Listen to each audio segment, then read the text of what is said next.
Friends, మీకు అక్కడ white కలర్తో సబ్స్క్రైబ్ అని కనబడుతుంది కదా, దాన్ని సబ్స్క్రైబ్ చేయండి. సబ్స్క్రైబ్ చేసిన తర్వాత బెల్ కాడ ఆల్ అని ప్రెస్ చేయండి. నా అన్ని నోటిఫికేషన్స్ అనేది డైరెక్ట్గా మీకు నోటిఫికేషన్స్ ద్వారా మీ ఫోన్కి డైరెక్ట్గా వస్తాయి. అస్సలు వాయిదా పడే ఛాన్సే లేదు. ఎట్టి పరిస్థితుల్లోనూ ఆగస్టు 15న థియేటర్లోకి రావాలని ఫిక్స్ అయిపోయాడు పుష్పరాజ్. ప్రస్తుతం పుష్ప 2 షూటింగ్ జెట్ స్పీడ్ లో జరుగుతోంది. రామోజీ ఫిలిం సిటీలో కొన్ని కీలక సన్నివేశాలు చిత్రీకరిస్తున్నారు.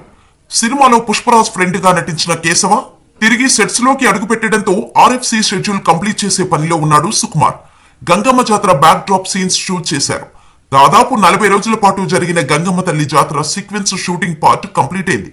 ఈ విషయాన్ని తెలియజేస్తూ ఒకప్పటి జానీ మాస్టర్ అసిస్టెంట్, ఇప్పుడు కొరియోగ్రాఫర్ శ్రేష్ఠి వర్మ సోషల్ మీడియాలో పోస్ట్ చేసింది. జంగమ్మ తల్లి జాతర సీక్వెన్స్ ని శ్రేష్ఠి కొరియోగ్రాఫ్ చేసింది. 40 రోజుల పాటు జరిగిన ఈ ఎపిసోడ్ లో ఆన్ స్క్రీన్ పైన దాదాపు 12 నిమిషాల పాటు ఉంటుంది.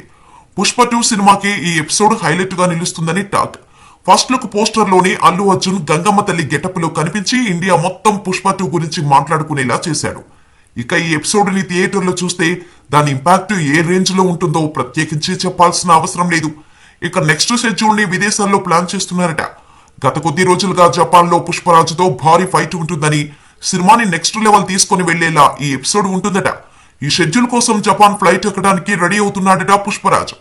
యాక్షన్ సీక్వెన్స్ తో పాటు కొన్ని కీలక సన్నివేశాల చిత్రీకరణ జపాన్ లొకేషన్స్ లో జరుగుతుందని సమాచారం. ఏదేమైనా పార్ట్ 1 కంటే పార్ట్ 2 ని మరింత గ్రాండియర్ గా తెరకెక్కిస్తున్నాడు సుకుమార్.